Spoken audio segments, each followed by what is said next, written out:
ఓం ఓం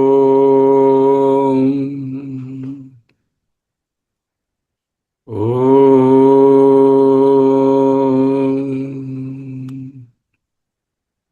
అహమస్మి అహమస్మి అహమస్మి.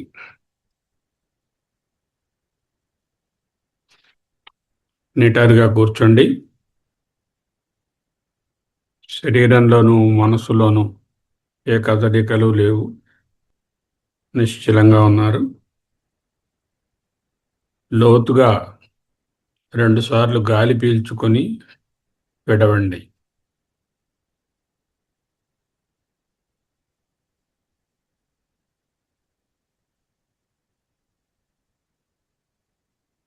ఇప్పుడు చిత్తం, స్మృతి, దానిని పరిశీలిస్తాం. అంటే వాచింగ్ ది చిత్త, watching the Smriti.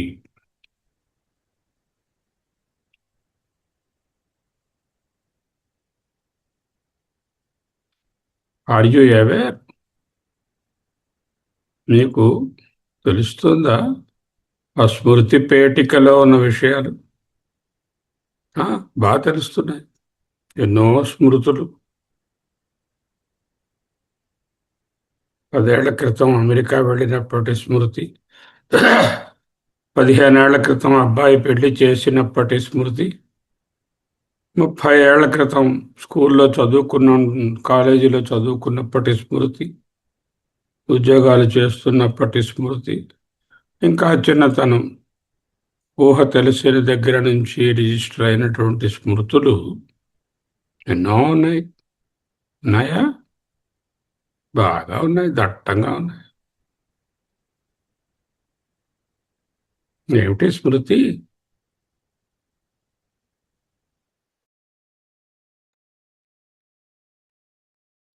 It is an extension of the చైతన్య. మనసు యొక్క ప్రొజెక్షన్ ఎలాగో, మనసు ఏ విధముగా చైతన్యం యొక్క ప్రొజెక్షను, చిత్తము లేక స్మృతిపేటిక కూడా చైతన్యము యొక్క ఒక ప్రొజెక్షను. నా యొక్క చెయ్యి అంటే ఏమిటైంది? ఆ చెయ్యి నేను కాదని తెలిసింది కదా. చైతన్యము యొక్క ప్రొజెక్షన్ అంటే అది చైతన్యం కాదు, కానీ చైతన్యము ద్వారా పవర్ అయినటువంటి, చైతన్య సన్నిధిలో ఏర్పడినటువంటి ఒక పేటిక. దీన్ని జాగ్రత్తగా అబ్జర్వ్ చేయండి. మెడిటేషన్ అంటే, నిధిధ్యాసన అంటే ఏమిటి? శరీరాన్ని అబ్జర్వ్ చేయడం. అన్నమయం ఇది బ్రహ్మం కాదు, ఎందుకు కాదు తెలిసింది. ఇంద్రియాలను అబ్జర్వ్ చేయడం, ఇది కాదు. ప్రాణాలు, మనస్సు, స్మృతి, చిత్తం. These are all observables. These are all objects, ప్రమేయములు, అబ్జర్వబుల్స్, తెలుస్తున్నవి. తెలుస్తున్నది ఏదైనా నేను కాదు. ఎందుకు? తెలుసుకునే నేనే నేను కాబట్టి. చిత్తం ఆల్సో ఈజ్ నోన్. ప్రమేయం, object, a one which is witnessed by your సాక్షి.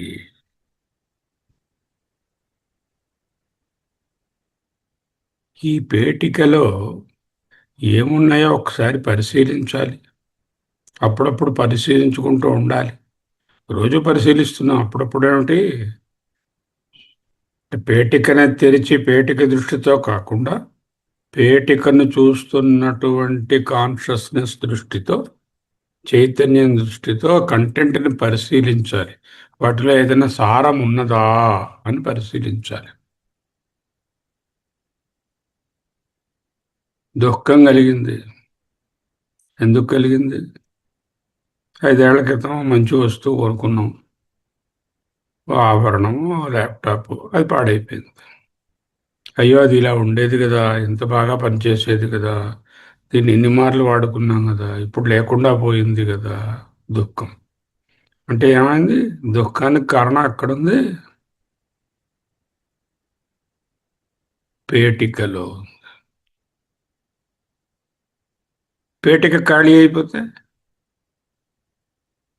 ఇప్పుడు ల్యాప్టాప్ పోయినా ఏమనిపించదు. ఆ పేటికను ఎలా ఖాళీ చేయడం? పెట్టే. So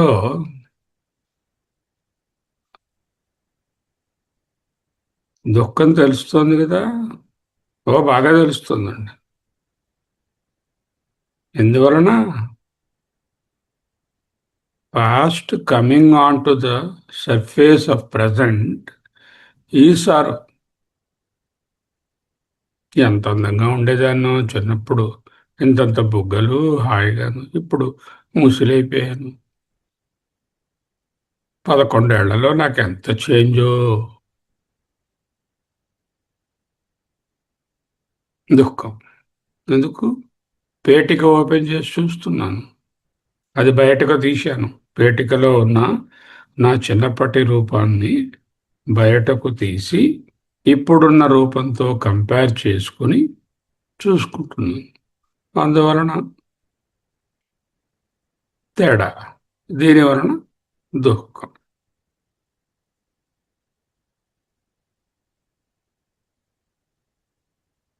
just recognise.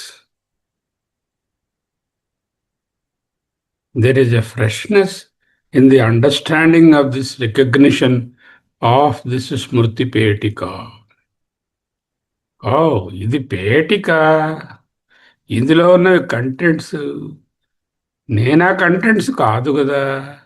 నేను కంటెంట్స్ను చూస్తున్నటువంటి సాక్షి కదా. ఈ కంటెంట్స్ ఎలా ఉంటే నాకేమి? ఉన్నాయి, అప్పుడు అలా ఉన్నాయి, ఇప్పుడు ఇలా ఉన్నాయి, రెండూ ఉన్నాయి. అవి నేనే, ఇది నేనే. అక్కడ అహమస్మి, ఇక్కడ అహమస్మి. ఏమిటి తేడా? తేడా ఏం లేదు అని తెలుసుకోవడం. ఓకే.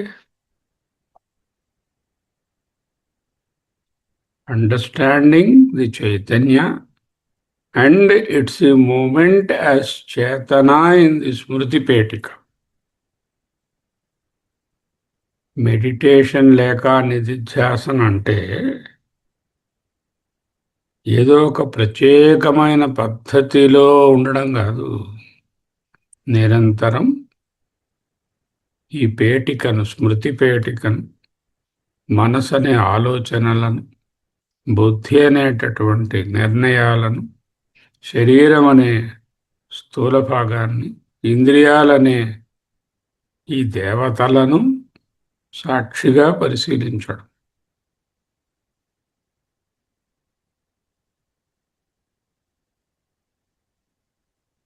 ఈ విధముగా అంతఃకరణములను పరిశీలించుటయే నిజమైనటువంటి మతము. మతమనగా బాహ్యమైన పూజలు కాదు.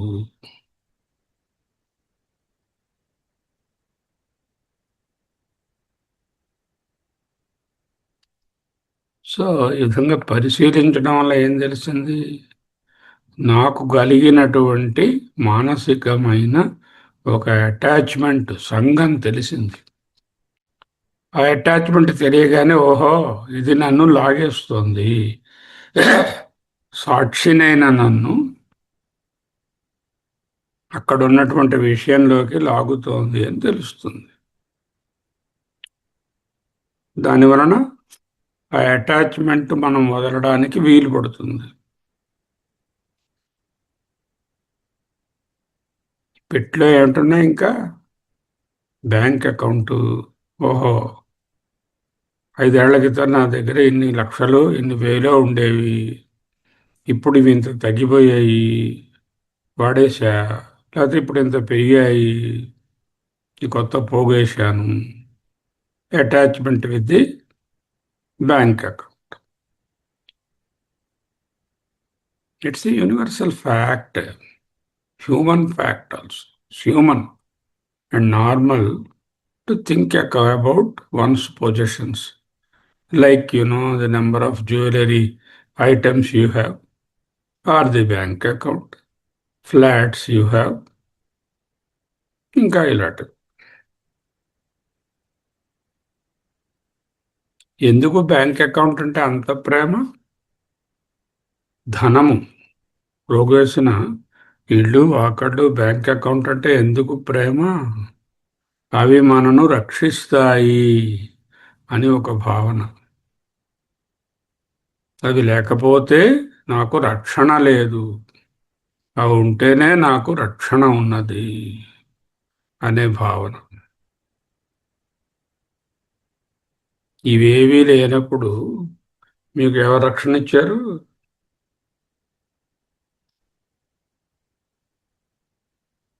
A bank account seems to give you a sense of security.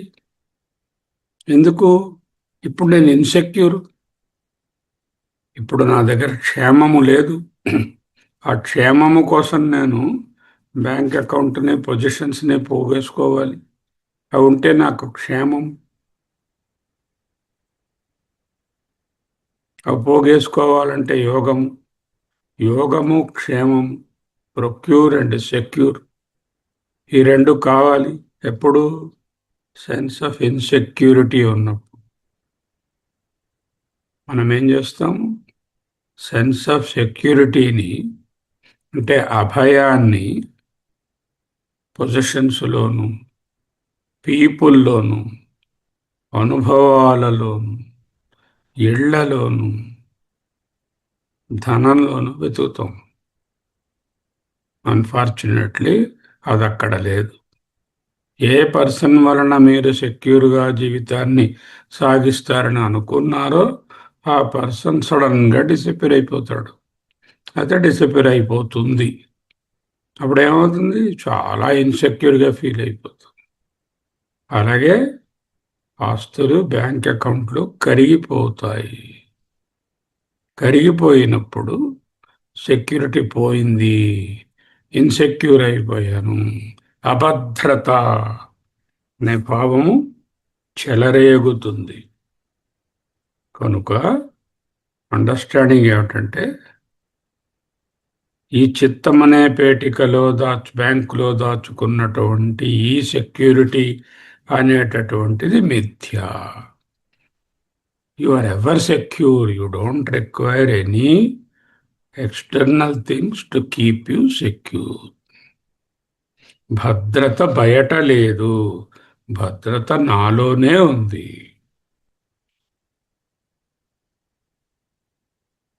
I see clearly that I seek security from my possessions. Thereby, ఏమైంది? I am psychologically dependent on my possessions. Like, bank account, houses, flats, jewelry, cash, people. These are my possessions. I am attached to all these possessions. Now what I should do? You are not those possessions. The possessions are there in place very temporarily. Beware. Don't condemn them. Don't reject your bank account or reject your people or reject your houses. That's not the idea. Let them be there. Whatever they are doing for you, let them do. But don't cultivate the sense of attachment towards them. వాటిలో భద్రత ఉన్నది, security అనే భావాన్ని తొలగించండి. భద్రత మీరే భద్రత. మీకు కన్నా వేరుగా భద్రత, సెక్యూరిటీ వేరే లేదు.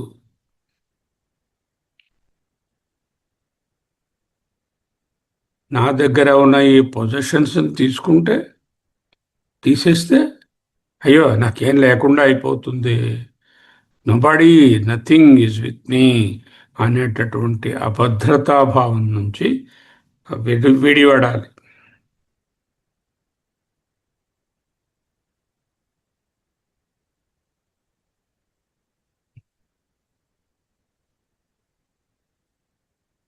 రిలాక్స్. ఓం శాంతి శాంతి శాంతి. 30 సెకండ్లు ఏ విధమైనటువంటి అభద్రతాభావం లేకుండా రిలాక్స్డ్గా ఉండండి.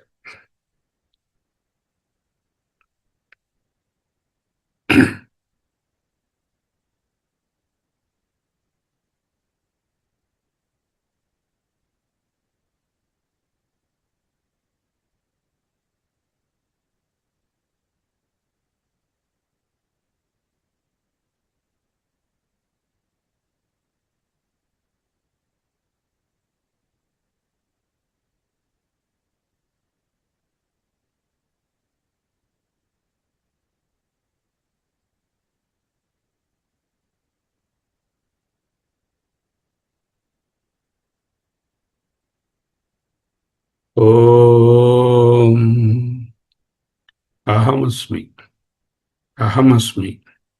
తేజోబిందూపనిషత్.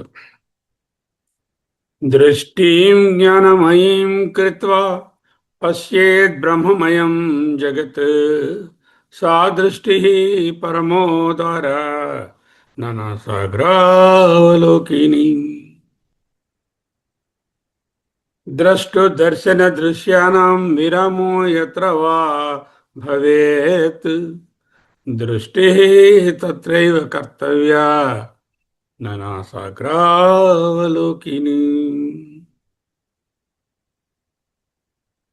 దృష్టిం జ్ఞానమయీం కృత్వా పశ్యేద్ బ్రహ్మమయం జగత్ సా దృష్టి పరమోదార నానాసాగ్రావలోకిని.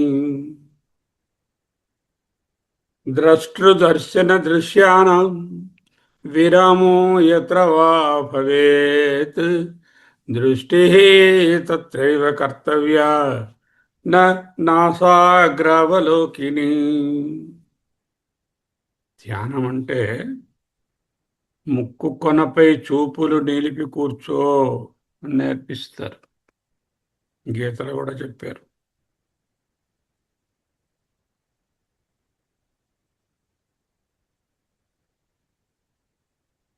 తేజోబిందోపనిషత్తు అది కాదు.